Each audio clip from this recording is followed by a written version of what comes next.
Welcome to the Fun But We Don't Play podcast. I'm Daranesha, I'm Regina Marie. and we have a very special guest with us today. She is a confidence and life coach, CEO, speaker, mentor, podcaster, master manifester, and entrepreneur, Regina Bonds. Hi, you guys. I'm so excited to be here and thank you so much for having me. Thank you so much for joining us. I took Yeah. your 21-day challenge a couple of years ago, and it was just so impactful. I was telling Regina we have to get her on the show so we can share some of her knowledge with our viewers. Yes. Wow. I'm so That's excited. cool. And another cool thing is we have the same name. I know. I never hardly ever meet Regina's, and so I know you're special. Yes. So I wanted to ask you, do you know what your name means, Regina? Oh, I'm definitely an embodiment of a queen, baby. Oh, I love it. I love it. She knew it. I love it. Okay, so I'm sure a lot of people are wondering, what is a confidence coach? So can you tell us what a confidence coach is, and how did you get started into this industry? Yeah, so to me, a confidence coach is really someone who allows themselves to be the middleman, is what I believe for a lot of people. People have big dreams. I cater to women, and so women have big dreams, but because of social climates and the way we have been groomed, per se, in society, our roles were taught that we had to compete and prove and compare and all the things. And I really believe God has anointed me to be the middleman to get a woman from where she is to where she wants to be through the vehicle called confidence. And I say that when you drive with confidence, you get there quicker, sooner, and faster. So I'm a middleman for a lot of women. My dream is to see their dreams come true, whether that be in relationships or in business and your personal life, your career. I really serves as a midwife for women to really live the life of their dreams. I love that. Do you feel like you were always confident, or is that something that you had to work on and build yourself?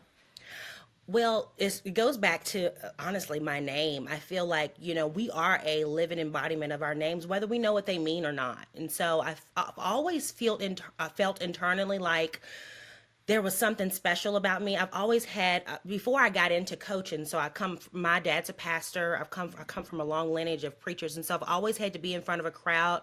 I was a singer, a travel singer. So from like the age of 8, I've been traveling around the world singing by myself. So it was always just a gift. If not through speaking at first, through singing, I always knew I could move someone through the frequency called my voice. And so it's always been a gift for me to have confidence. But I will say towards women, I'm actually very introverted. So I really don't talk a lot. And people are always surprised by that. Unless you're like my family, I'm very reserved. But once I get to know you, I can open up. So I would say it took me when my mother passed away when I was 19. I had a child right out of high school. I wasn't taking myself serious. I was kind of, we go through that stage, ladies, where we're just kind of living our lives on autopilot. And that's that 18-year-old mentality. And so I wasn't really living out to my fullest potential. I got in the wrong circles. And eventually, I think when my mother passed away, I promised her on her deathbed, like that I'm going to give life all that I've got. And that's when I really got serious about taking my gift serious. So I knew it was there. To answer your question, I knew it was there, but I really didn't step into it till later on in life. Wow, that's beautiful. That's beautiful. Do you believe that having your gift is a part of your purpose? Because I just listened to one of your podcasts about finding your purpose. And I know that's something that's like very interesting for some people because they have gifts and they have talents, but maybe not pursuing their purpose. So would you say they're aligned with each other? I do believe your purpose is aligned with, your gifts. And I say this because sometimes we can feel like our purpose is just one thing, and that is the opposite. That's the furthest thing from the truth. God is so perfect and omniscient and everything that he does. And if we were to think that he would give us just one little thing to do, I mean, like, what? We are such amazing creatures. We are the highest form of his creation. And so to think that we just have one purpose, I think that's the furthest thing from the truth. I think we have a lot of different purposes. And I think overall, I do believe that our purpose is to serve humanity in whatever capacity and gift that God has given you. But there are many gifts that we can use on this journey called purpose. Awesome. Can you tell us what are some steps that women can take to become more confident? And what are some of is there a formula, by the way? And what are some of the roadblocks that you see women face when they're trying to build their confidence? Yes. So, well, those are, I think that was 3 questions. So let me go back to the first question. So to me, there is a formula. So for me, I've described confidence is when you have the clarity to know what you want, the courage to go after what you want, and the commitment to stay the course when you don't see what you want, you will fall right into the loving arms of confidence. Because clarity is so needed in our lives. As you know, we are emotional creatures. So how we feel plays such a big role in how we live our lives. And so if we don't learn how to rewire our emotional switchboard, I call it, and really get clarity as to what we want, because sometimes our feelings will lie to us. And if we're living our lives by how we feel, then chances are you are 10 steps behind where you could potentially be. And so I say, when you get that clarity and you write your vision for your life, the scriptures talk about writing the vision, making it plain, so that when it comes, it won't be delayed because you're prepared for it. And if we go as women by feelings and we don't write that vision and make it plain, then we self-sabotage, which is one of those roadblocks that I feel a lot of women run into. We sabotage what is meant for us, our destinies, because we're going by what it feels like. I feel like no one supports me, which leads me to that next roadblock called a validation, seeking validation. And I always tell people validation is for parking, not for my life. Okay. And so we as women, we really have to recognize those roadblocks that keep us from clarity.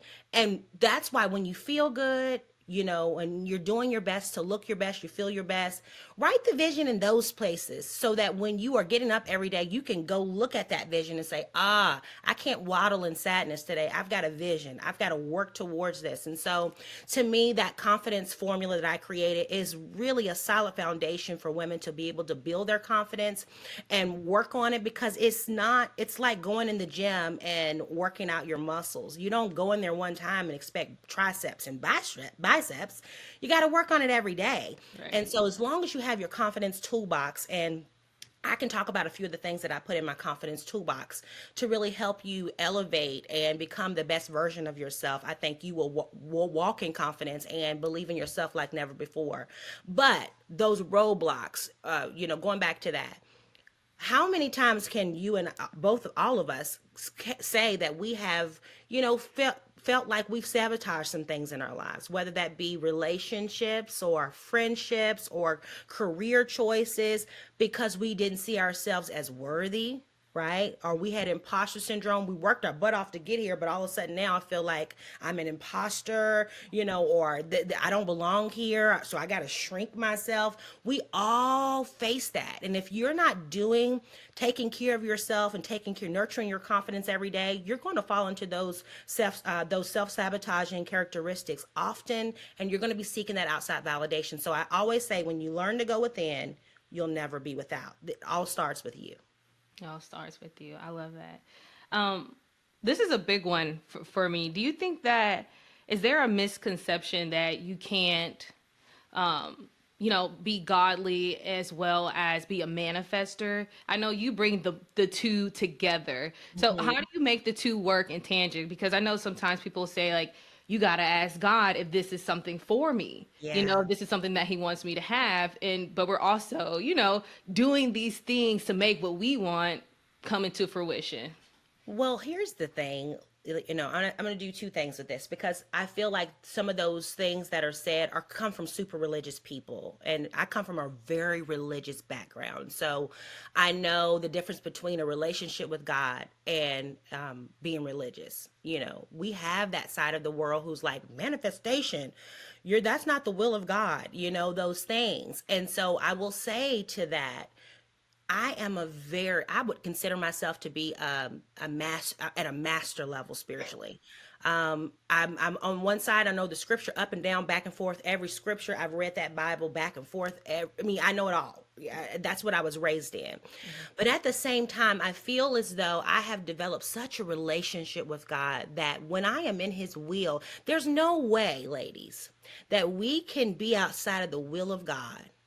If every day I'm putting in verse, I can't manifest great things in my life by praying. And, I even meditate. People, when I first started doing that, people were like, are you Buddhist? I'm like, no. Even in the book of Joshua, it talks about, meditate. You need to meditate on his word day and night so that you can be successful. These are things that keep us in alignment. And so it's all about how you look at it. And it also is about, in your heart. God, the world looks at the outer appearance. God looks at your heart. If you know in your heart that you are here to serve God and you want to do what's right in his eyes, do you think he would look at you crazy if you have dreams and you're coming to him every morning, you got your routine where you're praying, you're meditating, and you're asking him to lead you and guide you? Those dreams that you're getting from that perspective are coming from him. And so for me, when I say I'm manifesting, it is because I'm in alignment with God. When I'm tuned in, tapped in, plugged into the power and presence of God, I can't get outside of his will. What? I can't. There's nowhere I can run and be outside of him. If I'm doing the right things that I know to keep my relationship solid with God. So manifestation for me is me being in alignment with God in such a way that I can't escape from his plan and purpose for my life. And anyone who's dibbling and dabbling in other things, then they know that. But for me, when I say I'm manifesting, it's because I know I'm in the perfect plan and will of God, because everything I'm doing it through him. Yeah. Does Okay. that make sense? No, it does. It does. It makes a lot of sense. I do have a question for you. Is it possible that you can have confidence but also struggle with low self-esteem? That is such a good question. Is it possible to have confidence and still struggle with low self esteem? I think there is a possibility to have moments of low self esteem and still be a confident woman. But I do think overall that if you worked on your confidence and you really have that confidence toolbox that I'm going to go over with you guys in just a minute here, there's no room for when you really understand who you are and whose you are, and it takes work. Your self concept changes. You change how you see yourself, and you come to understand that when you disrespect yourself, you disrespect the guy who created you, and that falls in alignment with having low self esteem. If I am in his image and I am, who God says I am, where does that low self-esteem come from? That's a lie. And so we have to use our tools to reprogram my mindset, which is why I even started those 21-day confidence challenges to kind of help women get on the right path. And I help a lot of women in one-on-one spaces too, to reprogram their minds around their worthiness, because low self-esteem can't live in a worthy woman. I love that. You dropping gems. So I was talking to Regina about how you speak about, manifesting the things that you want. And I'm sure something that a lot of people are interested in is, how can you manifest money? Or do you think it's better to manifest an item or a dream that you want, and then that money will come to fund whatever it is that you want? I think abundance is a word that is another iteration of you. I believe that when you are abundant and when you feel worthy, then abundance becomes your divine birthright. But so many people want to work on money before they work on themselves. And money is a mirror of you. What you think about yourself, what you believe about yourself, how you feel about you. It even boils down to women asking for the right pay, or, if you have your own business, how much you charge. your worthiness is tied to money. And I always take women through this exercise. Now, I have a plethora of books that I can give you guys for recommendations, but abundance is it's a place in your mind that you have to get to. But before you can get to it, you've got to understand who you are. And I always tell my clients, I make them go through and look on their phones. I say, can you do me a favor and look up on your phone the cost of a heart? And they'll get on their phone and look up cost of the heart. Oh, look up what it would be to replace your liver. And then they'll look up that, and then I said, look up what it would cost to replace, an eyeball. And they look up that, and so we go through this exercise, and at the end of it, I said, well, tally all that up. And they would tally it up, and I would say, you're living in a $1 billion body. $1 billion. Every part of you to be replaced.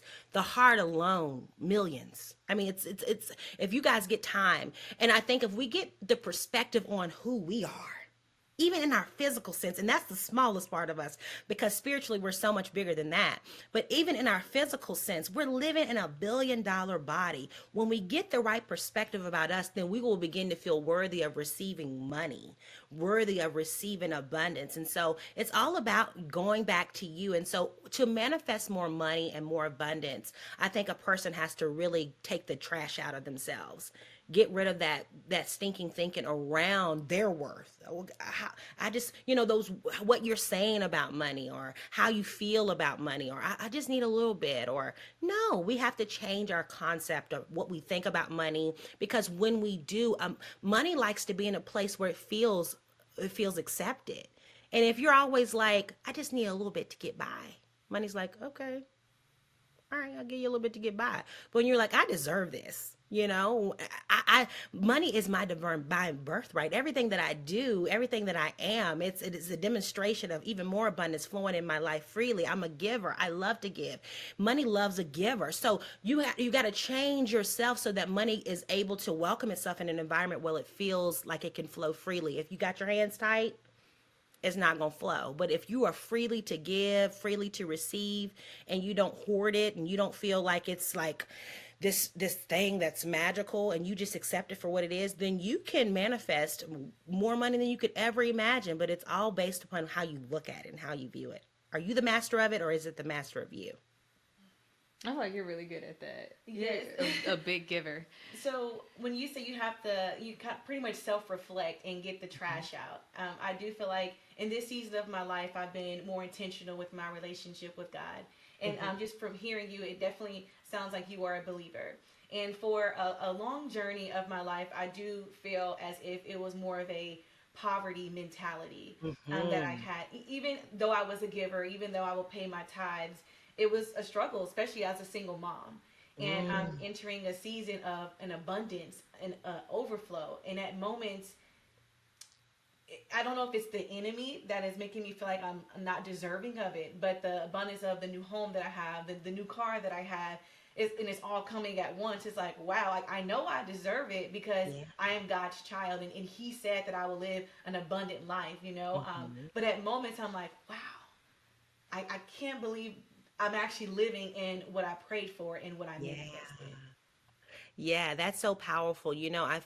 I think sometimes too, we give too much power to an outside source. So like the enemy, when people say, oh, the enemy is, sometimes it really is the inner me. Me struggling with me believing in myself, and that, again, that imposter syndrome creeps up when things that we want come to pass. And then we ask ourselves, I can't believe this. Is it really my life? Like, do I really deserve this? It's so normal. And so many of us have experienced that. And that's just a sign of growth. Growth can be uncomfortable, but the ones who keep growing are the ones who keep confronting the thing that they are, moving through. So for you, in that instance of living in an answered prayer, you're in a season where you are experiencing that abundance. I would say to you, every time those thoughts come up, I would say to you, say to yourself, look what God has done. It is so beautiful that I get to enjoy this, that I get to be a part of what He's doing. And I can't wait to experience more, because the more I experience, the more that I'm able to give. And I know that what I want wants me. And every time that I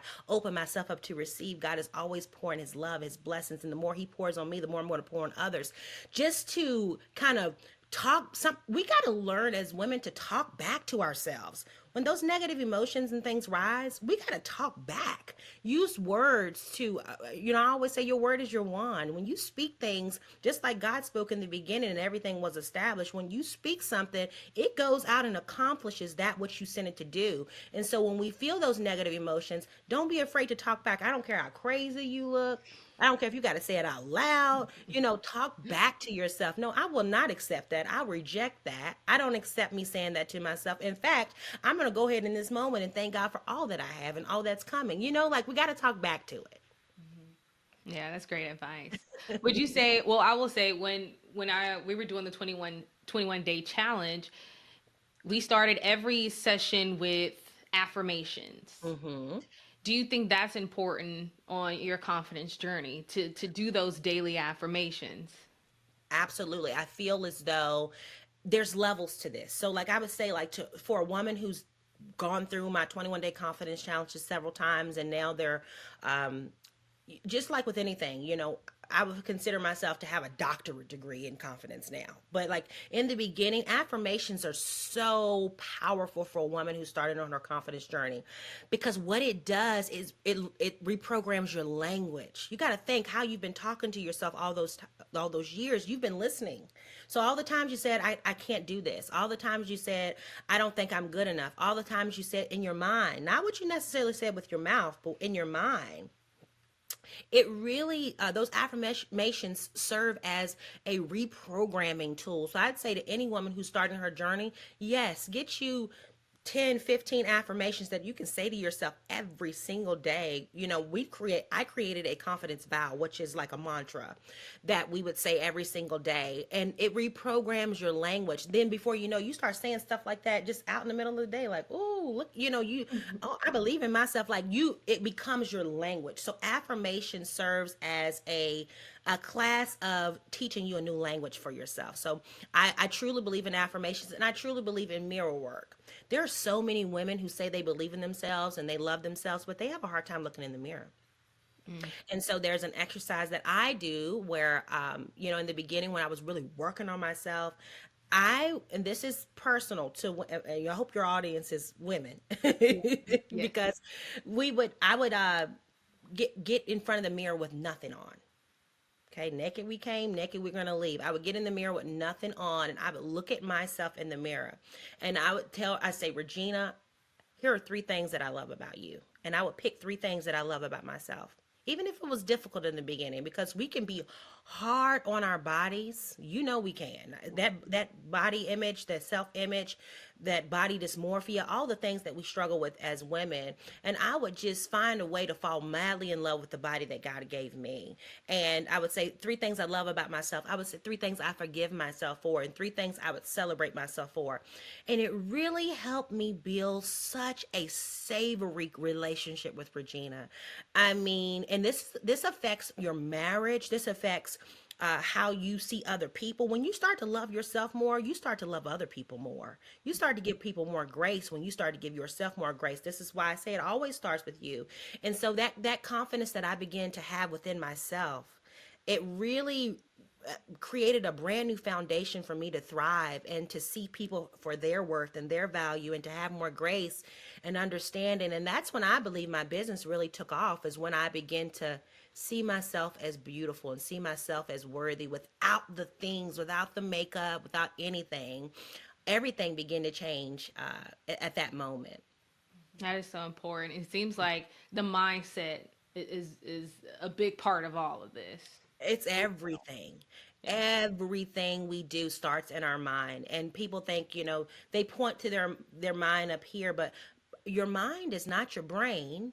Your mind is an activity that's going on in your paradigm, your what you perceive that's true about yourself. And so we all have environments that we grew up in, and if we don't take the time to look at those things and, for lack of better words, reparent ourselves in areas that we need to be reparented in and rewrite our stories, we will continue to live in the past and what someone else wrote for us. Because when you think about the word belief, a belief is just a thought that you think over and over again. And some of our beliefs are not even our own.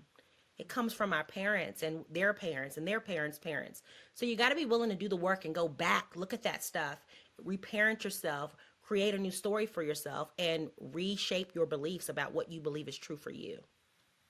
I believe growing up, my dad will always tell me, "You're beautiful. You're beautiful." My mom was more of the tough love parent, Hmm. and my dad was the more, like instilling the confidence that I can do it. Do you believe, like with the women that you do mentor, a common area of like lack of confidence starts in the home, like maybe from childhood, and not receiving those daily affirmations as a kid? Yeah. Yeah, it does. It really starts in the and not only does it come from the home, but the environment of school. I mean, you got to think when we're children, we spend more time at school, honestly, than we did or at school or, after school care or a family member's house more than we spent at home. And so for me personally, my confidence journey started when I was a child. And, when I was about 8 years old, I had a really hard time with reading. My parents were phenomenal with confidence in our home. I mean, my parents were strict. They had a certain way they wanted us to live. We couldn't play with everybody. It was very strict home. And but when I would go to school, I would be around all those people they said I couldn't be with. And then it was one of those things where a teacher told me that I would never be able to read or write past the third grade level.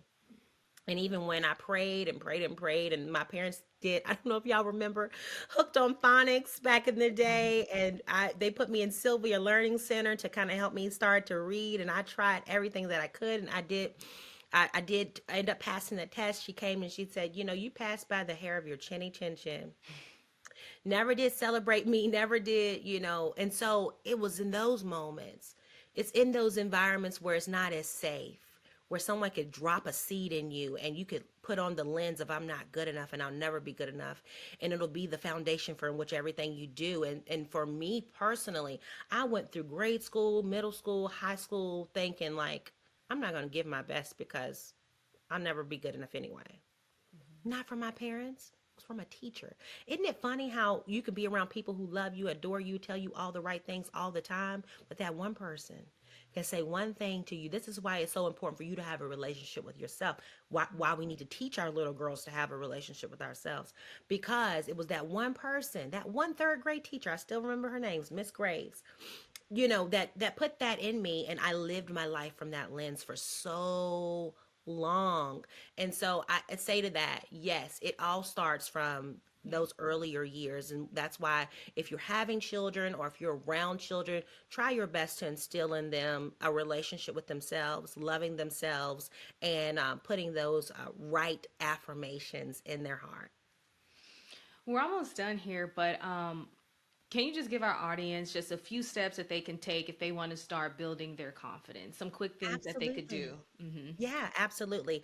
If you're starting your journey with confidence, there is three pivotal things that you really need to do. And you need to, first of all, get in a place where you can surrender all that you've known about yourself. And this may be, I would say, create a sacred space for you. That's the first step. You know, even if it's in your closet or if you have a little corner in your bedroom, create a little sacred space for you. There was a movie back in the day, War Room, and she had her little prayer closet, whatever that looks like for you. I have candles and beautiful a rug and pillows. It's just my little cozy spot, that I go to every morning for Regina.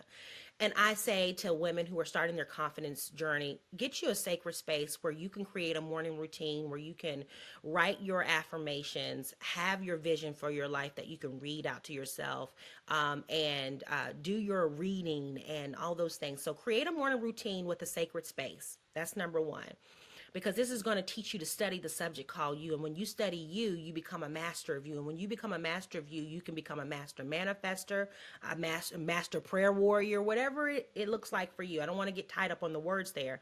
But the second thing that I would do is I would say find a community. So often when you are starting something new and you don't have partnership, people who are doing it with you, it's easy for you to slide back into old ways, into old patterns. And so whether that be finding a community, finding a coach who has a community, I'd say get a coach, get a community that can help mold you, that would help take you further than you can take yourself. Because so often women, we start a thing and we all know we had that Monday diet. I'll start Monday. I'm gonna start next Monday. Mm-hmm. Girl, we're gonna get through this weekend. I'm gonna start Monday. But when you're in a community where all the ladies are doing it and with you, you're like, oh, I may want to just go ahead and get started today. It just helps give you that fuel that you need to really take your confidence to the next level. And the third thing that I would do is I would start doing that mirror work. If you can't do it every day, I'm all about creating realistic habits. So if you can't do it every day, maybe try, Sundays before you start your week, and maybe midweek, just twice a week that you can start doing that mirror work to really speak life into yourself. And then the bonus would be write a list of everything that you don't like about your life right now. And then on the other side of that list, write another list that explains what you would want your life to look like. And then the third section of that list, who do I need to become to function in this? And write a plan from there. And from that plan, take it one day at a time, one step at a time, and go back to that step one, step two, and wash and repeat. You're going to recognize a totally different woman if you just do that for 90 days. How much time would you say you should spend in the morning working on yourself? Like 30 minutes, 20 minutes? What? I would say 20 to 30 minutes. When I first started, I would give myself about 30 minutes to like read maybe 5 pages. I would pray, meditate for maybe 10 minutes. And then I would do a gratitude journal and I would just write things that I'm thankful for. And I would find things to be grateful for. Because I believe when you start your day with gratitude is the breeding ground for miracles in my life. Every time I get in gratitude, things just begin to happen for me. And I truly believe because it puts you in a right frame of mind. And so you need to position yourself to win. And that's how you position yourself to win daily. So 30 minutes is where I'd say start. And when you become a master level, I can stay in this stuff all day because that's where I get a lot of revelation. That's where I get a lot of my creativity flows in that zone. But starting out, I'd say 30 minutes would be ideal for you to start seeing some changes.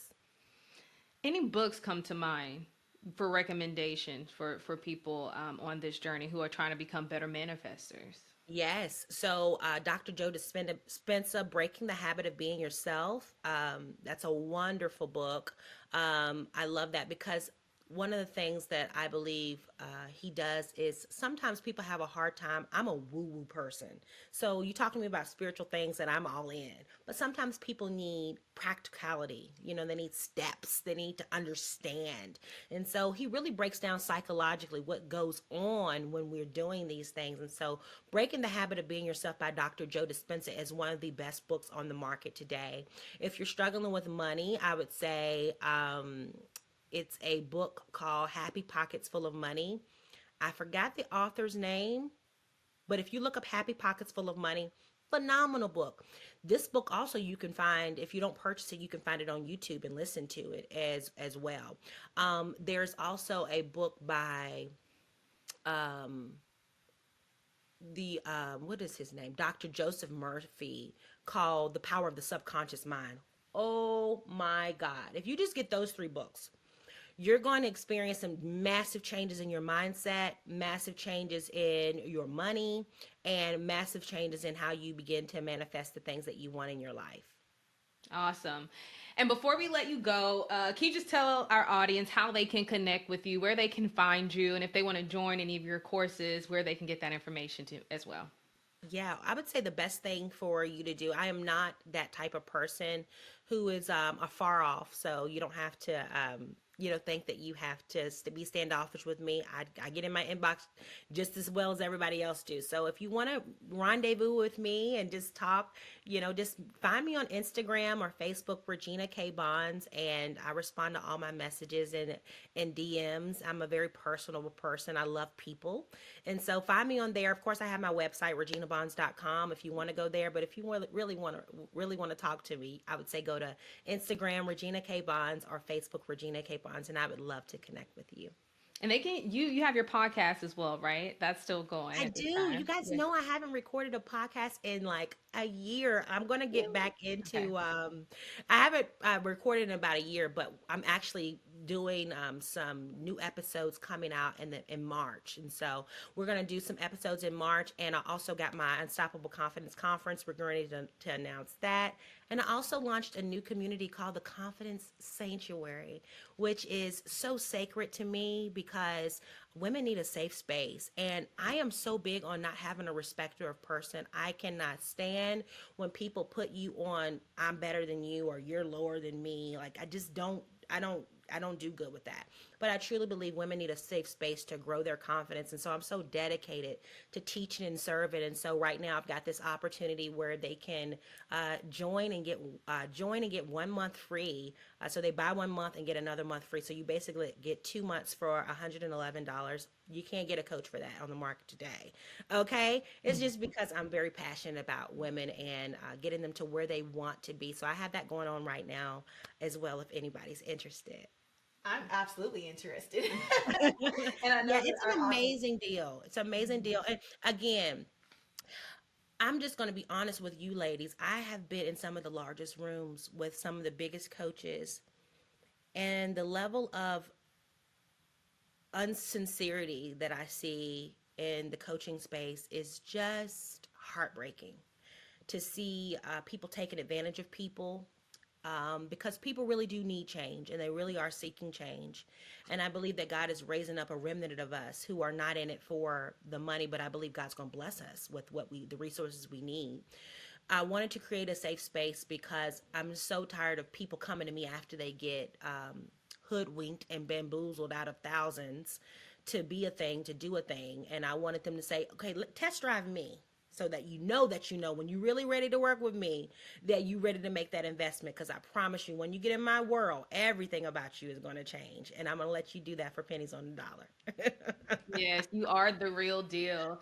And Regina, I really appreciate you taking the time to speak with us. I really do. Hopefully, this session will at least help one person. I know it's already helped me. I'm about to get back into my 30 minutes, okay? And I would Thank you say, guys so much for having me. I believe that you ladies are doing something so phenomenal. And, I want you all to know that it's never too small. Sometimes I feel like we don't start things because, oh, everybody's doing it. But you'd be so surprised when someone reaches out and listens to an episode of yours that they wouldn't listen to anyone else. And it changes the trajectory of your life. And so, what you ladies are doing is so important. Keep going. Let nothing stop you. And I pray that this podcast blows your mind. I pray that God dreams an even bigger dream for you even stepping out and doing something by faith. And just know that you're so needed and necessary, and keep going. thank Thank you you. so And I just much. want to You're say welcome. thank you for being obedient to your purpose and to your calling. And Yes. it's much needed. And so we just want to, just show our appreciation. Yes. Thank you, ladies. Have a wonderful day. I'll You talk to you, too. okay? All right. Bye Bye. bye. Bye.